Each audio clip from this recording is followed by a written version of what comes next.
சற்று முன் கிடைக்கப்பெற்ற மிக மிக முக்கியமான செய்தி ஒன்று வெளியாகியிருக்கு. அதாவது திராவிட முன்னேற்ற கழகத்தில் முக்கிய அமைச்சராக இருக்கக்கூடிய சேகர் பாபுவின் வீட்டில் நகைகள் இருப்பதாக தகவல்கள் வந்துள்ளனவாம்.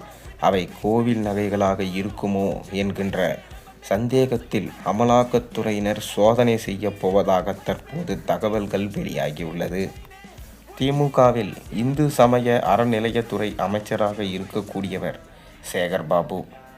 அவர் தொடர்ந்து பல கோவில்களில், அதாவது வருமானம் வரக்கூடிய கோவில்களிலிருந்து உண்டியல் பணத்தை எடுப்பதாகவும், அதை அவர் கணக்கு காமிக்கவில்லை எனவும், தொடர்ந்து அந்த உண்டியல் பணங்களும் நகைகளும் எங்கே செல்கின்றது என்கின்ற கேள்விகளும் தற்போது எழுந்த வண்ணம் உள்ளது. இந்த 5 ஆண்டுகளில் திமுகவின் முக்கிய அமைச்சர்கள் பல ஊழல்களை செய்ததாக தற்போது தகவல்கள் வெளிவந்த வண்ணம் உள்ளது. அதாவது திமுகவில் சேகர்பாபு மட்டும்தான் குற்றம் செய்தாரா, இல்லை சேகர்பாபு மட்டும்தான் கோவில் நகைகளையும் பணங்களையும் எடுத்து தன் சொந்த செலவிற்காக பயன்படுத்தி கொண்டாரா என்று கேட்டால் கண்டிப்பாக இல்லை. இது போன்ற மூத்த நிர்வாகிகள், மூத்த அமைச்சர்கள் பல பேர் ஊழல் செய்துள்ளனர். இதை அமலாக்கத்துறை தொடர்ந்து சோதனை நடத்தி கொண்டுதான் வருகிறார்கள். அதில் ஒரே நேரத்தில் 50 அமைச்சர்கள் வீட்டிலும் சோதனை நடத்தவும் திட்டமிட்டதாக தெரிய வந்திருக்கிறது. ஏற்கனவே KN நேரு அவர்களின் வீட்டில் சோதனை செய்யப்பட்ட போது சில முக்கியமான ஆவணங்கள் கைப்பற்றினர்.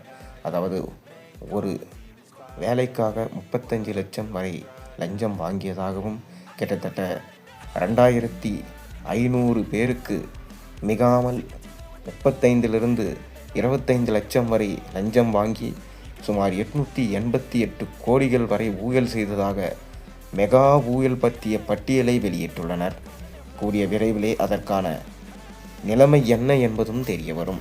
தொடர்ந்து திமுக ஆட்சியில் இருக்கும் இவ்வாறு முக்கிய அமைச்சர்கள் இவ்வாறு செய்வது தமிழகத்தில் மாணவர்களின் எதிர்காலம் கேள்விக்குறியாக்கியுள்ளது. அது மட்டுமா செய்தார்கள்? தொடர்ந்து பல பணிகளில் ஊழல், பல விஷயங்களில் லஞ்சம் என தொடர்ந்து போய்கொண்டேதான் உள்ளது.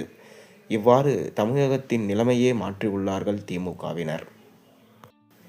என்னிடம் ஆதாரம் உள்ளது, இதற்கு காரணம் திமுகவில் இருக்கும் முக்கிய அமைச்சர்கள் தான் என அண்ணாமலை தொடர்ந்து வலியுறுத்தி கொண்டே வருகிறார். மேலும் SIR போன்ற விஷயங்களை தமிழ்நாட்டில் உள்ளே வருவது ஸ்டாலினுக்கு பிடிக்கவில்லை.